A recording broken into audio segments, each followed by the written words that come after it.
Welcome to the MS&Me Radio Network, a division of the Multiple Sclerosis Global Support Network. The following program broadcast is an original creation by the broadcast entity. Discussion within the following broadcast should be used for informational purposes only and is not a substitute for professional medical advice or consultation. Before considering application of any broadcast content in the following program, please consult your healthcare provider. If you feel you are having a medical emergency, please contact your local health services for immediate assistance. MS&Me Media and the Multiple Sclerosis Global Support Network do not guarantee or warrant the accuracy of information in the broadcast to follow. The Multiple Sclerosis Global Support Network provisions broadcast services to program hosts. Information discussed in the broadcast does not necessarily reflect the views, opinions, or goals of the network and are solely those of the show broadcast host.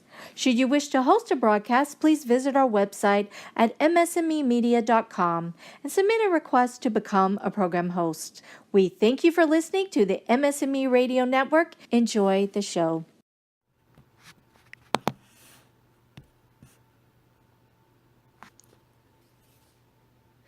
Hello and welcome to Chronically Well Club Radio. My name is Rebecca Naylor and I am a health coach with Chronically Well Club here in Toronto, Ontario. And I'm very pleased to be bringing you this weekly radio show, partnership with MS&Me through the MS Global Support Network.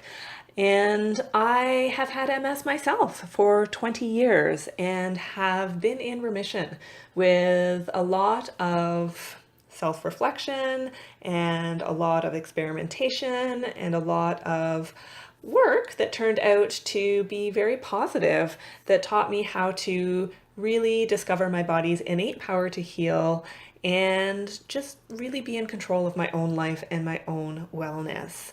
If you're tuning in for the first time, welcome.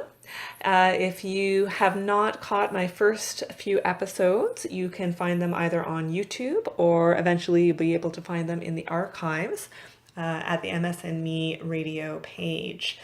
So I'll just start by telling you a little bit about myself. I have been a teacher for the past 15 years. I teach high school, many different subjects.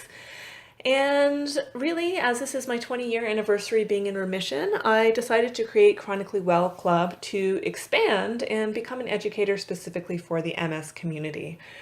I have had many people in my life tell me that I really accumulated a wealth of knowledge and experience. And I really decided as part of my personal and spiritual journey, I wanted to serve my community as best I could. So the video blogs that I do and creating Chronically Well Club and now stepping up with MS&Me to create this radio show, this is all part of my service to my community and my love for education, both being a teacher and also being a learner, because in order to teach, we have to first learn, right? So a little bit more about myself is that I really grew up in an MS family. My dad had MS, was diagnosed in 1985 when I was 7 years old, and my uncle was later diagnosed when he was 59. So I really had a long time to really see the effects of MS before I was diagnosed when I was 17 years old myself back in 1997. I was really ill that first year. I'm not going to go into detail about what happened, but I had things like optic neuritis, some paralysis on the right side of my body. I had swallowing difficulties, talking difficulties, bladder and bowel difficulties, all sorts of things. That happened when I was 17, and so I only had 1 year left with my family, with my parents in London, Ontario. To sort of get better and learn how to be independent, because I was about to embark on the next adventure of my life. I was about to go to university. And I did go. I went to the Ryerson Theatre School in Toronto. Not acting, don't have a passion for acting, but I do have a passion for writing and for designing and directing. And that's what I chose to do with my life at that time. Now, interestingly, so when I went to university, I had just turned 19. I left home. I moved to Toronto, to the big city where I'm still living right now. And of course, my parents and my friends were a little concerned about my ability to cope with this new illness, even though I was in remission by that time. And so, starting then up until now, I've had family members and concerned friends forward me all sorts of information about MS anytime they see it in the news. Oh, did you see this article? Did you see the latest breakthrough? Did you hear this story? Do you want to check out this support group? Thought you might like to go to this fundraiser. Interestingly, I've had this sort of intuitive avoidance of anything to do with mainstream MS media for pretty much my whole life. Since I became diagnosed myself, people would tell me about this and I would just say, thank you for thinking of me. And then I would delete the link. And I pretty much just wouldn't read the research. And it took me a long time to understand why I had that avoidance. It wasn't that I was avoiding the issue of having MS. I had fully accepted that. But I had this desire to not engage in keeping up with the research and what was going on in that front and with the MS Society and other places like that. I eventually, as I got older, figured out what it was, and it was really an emotional thing. And a little bit of spiritual thing. My philosophy, my belief is that thoughts become things and that what you focus on expands in your life. I won't go too much into that. That's really part of my 8 keys philosophy, where mindset is a big part of it.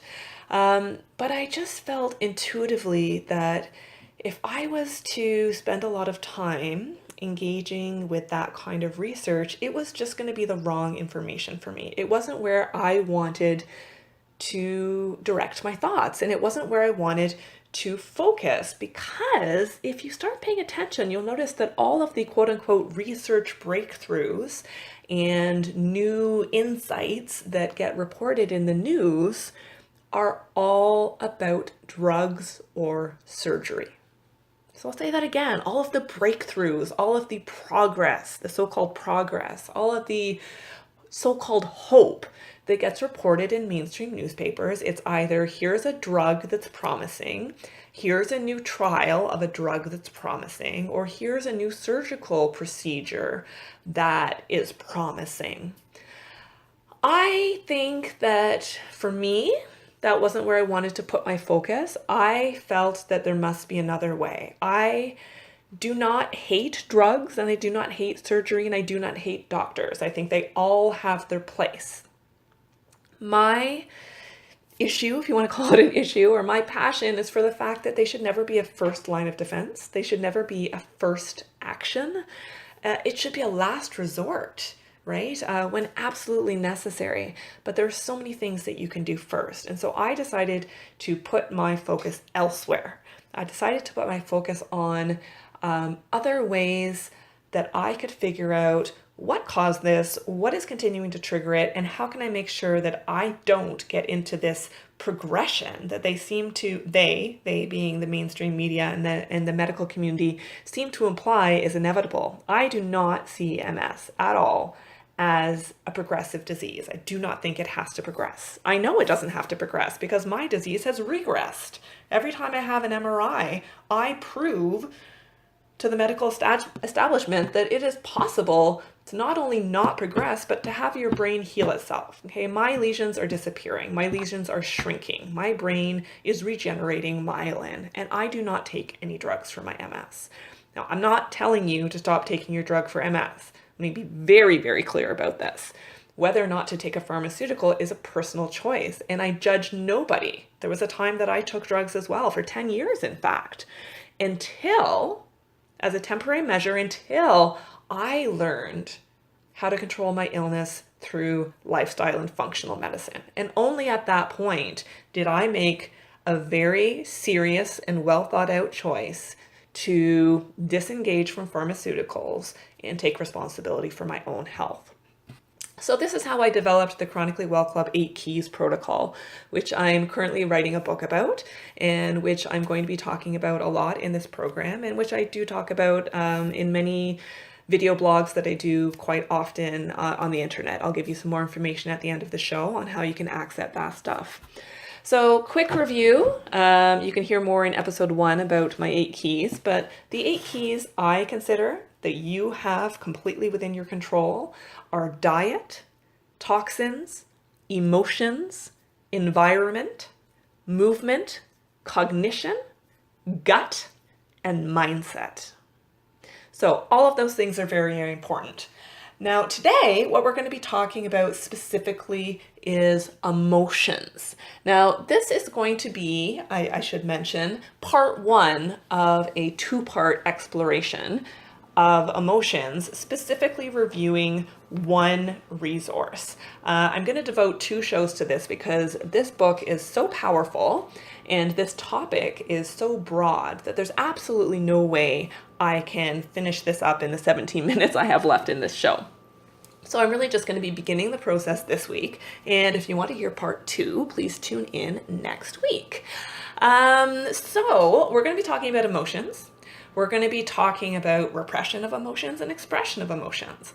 We'll talk about how emotions and your ability to process emotions may be a factor in the development of your multiple sclerosis, how it may be a factor in triggering relapses or progression of your multiple sclerosis, and how learning to really understand the role of emotions in your health can help you to take control of reversing and healing from multiple sclerosis. So there's the hope part. There's why we're doing this, right? Because facing up to what isn't working is a really important first step in learning how to take action to make things work. Okay, to take responsible for creating our health and really living the life of vibrancy and energy and awesomeness that we are all born into. We're all born with the power to heal ourselves. We just have to get out of our own way.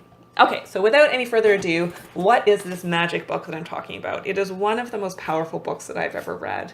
And it is a book that's called When the Body Says No, the Cost of Hidden Stress. Again, When the Body Says No, The Cost of Hidden Stress. It's a national bestseller, and it's written by a really awesome person called Gabor Mate, who's an MD.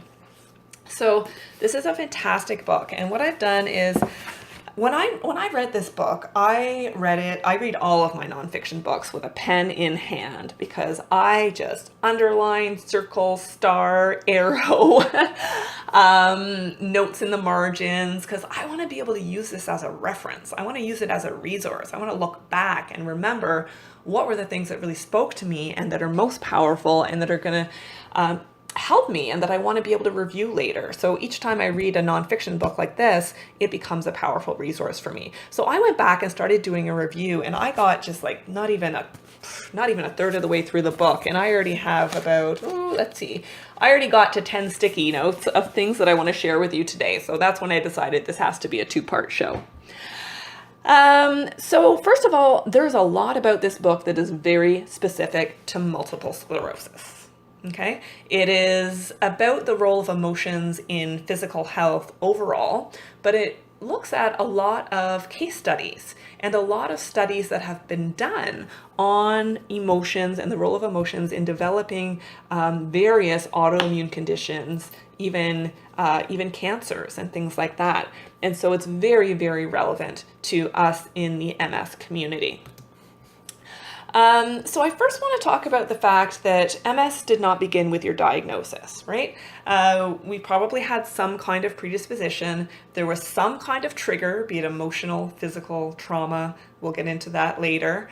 There would have been an asymptomatic phase when you didn't necessarily think of yourself as ill, but you might have been starting to notice things like allergies or food intolerances or fatigue or general malaise, but your doctor kept saying your blood work was fine, right? So you just kept on going and kept on going. And then you entered a symptomatic phase, right? Where things started happening. My vision's kind of blurry, or I gotta pee all the time, or got some numbness in my hands, right? So you get to that phase, and then doctors start doing the tests, and then eventually you get to the diagnosis. So the first thing we need to acknowledge is that by the time we get to a diagnosis, which is really just a name that somebody made up to categorize a group of symptoms, by the time you get to that point, MS didn't just start. Okay, MS started a long time ago, perhaps as early as childhood. Okay, perhaps as early as birth, who knows? But it had been around for a long time. And during that time, before the trigger, during your asymptomatic phase, as you're beginning your symptoms, you have emotions. And those emotions and how you are managing those emotions are contributing to the development of your illness, right? Dis-ease means dis-ease. Your body is not in a state of ease. It's stressed out. So chronic stress equals chronic illness. And that's what autoimmunity is. Now, the reason I think it's really important to study this is that if you have one autoimmune condition, like multiple sclerosis, we are prone to developing other autoimmune conditions, like IBS or psoriasis. I think, I don't know the exact statistic offhand, but I believe it's 30% more likely to develop a secondary autoimmune condition. And that, I don't say to scare you. I give it to motivate you, because that's only going to happen if we don't make any changes. If you get diagnosed with one autoimmune condition and you change nothing, then yeah, you're more likely to develop another one, because your body is screaming at you that something has to change and you're not changing anything. Okay? But if you do step up to really go into that self-reflection and figure out what needs to change, you don't have to be part of that statistic at all. Okay? Not only are you not going to develop a secondary one, you're going to reverse the original one and get to a place of wellness. So, the key to healing is really to understand how our emotions come into play. So, without any further ado, I'm going to jump to the book. So, Gabor Mate, When the Body Says No, The Cost of Hidden Stress. And I'm going to give you his words by quoting some of the things that he says, and then give you some reflection on how I see it relevant to my life and to the MS community. So, I'm going to start with this quote here. The new discipline of psychoneuroimmunology has now matured to the point where there is compelling evidence advanced by scientists from many fields that an intimate relationship exists between the brain and the immune system. An individual's emotional makeup and the response to continued stress may indeed be causative in the many diseases that medicine treats, but whose origin is not yet known. Diseases such as scleroderma and the vast majority of rheumatic disorders, the inflammatory bowel disorders, diabetes, multiple sclerosis, and legions of other conditions which are represented in each medical subspecialty.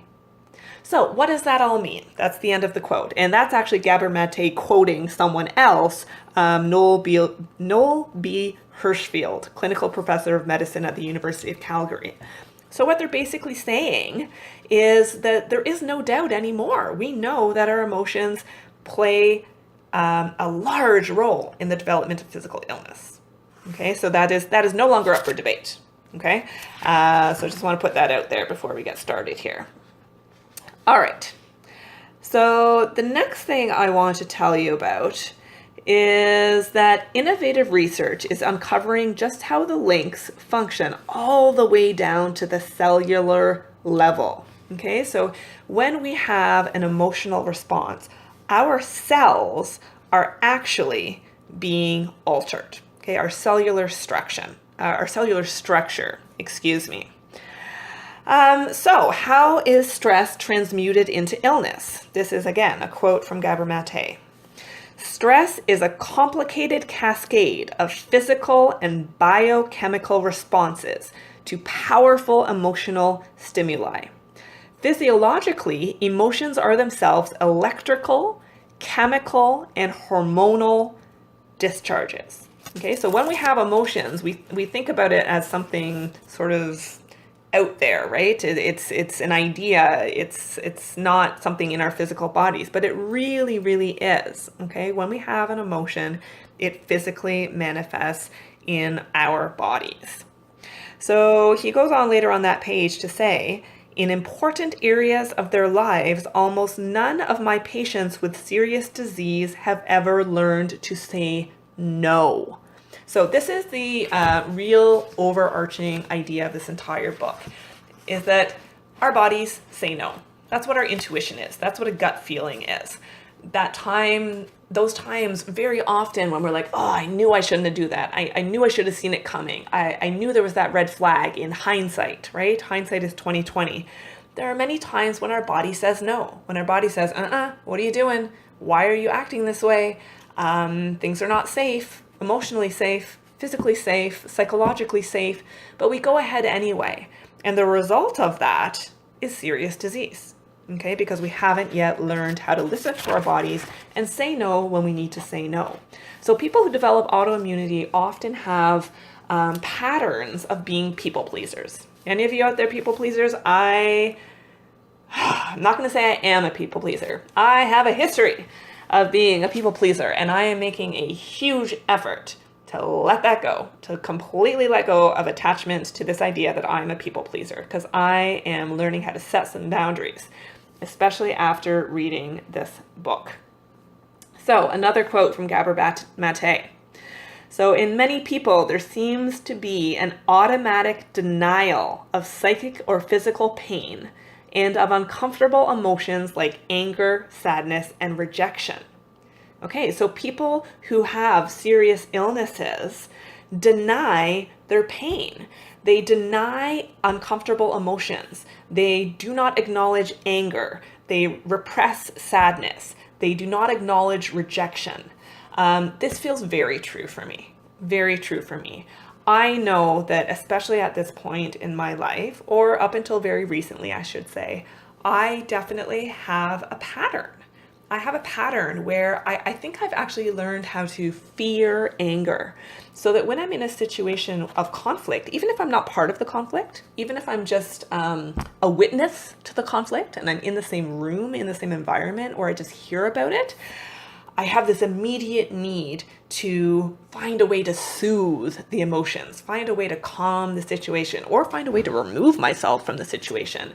Because there's a real avoidance of those negative emotions, almost like I'm worried that they're going to be contagious in some way, right?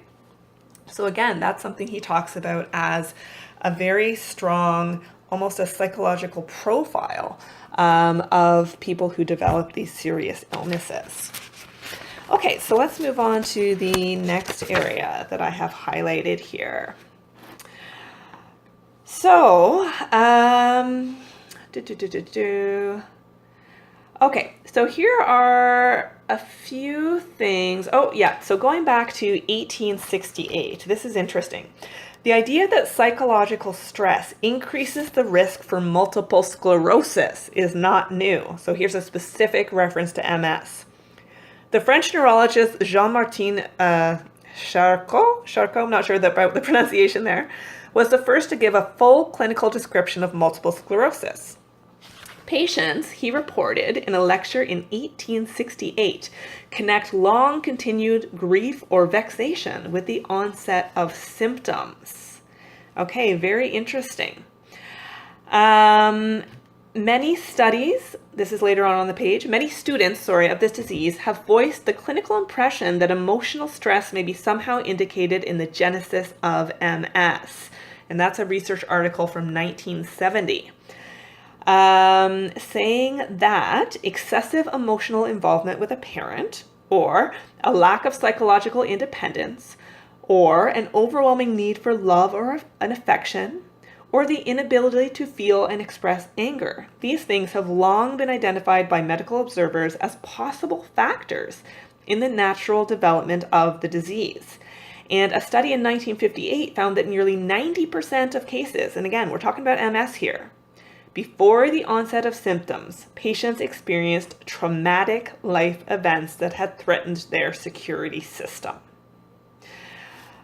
Okay, so trauma. A lot of people hear the word trauma and they're like, what? I have no trauma in my past. That's a crazy idea.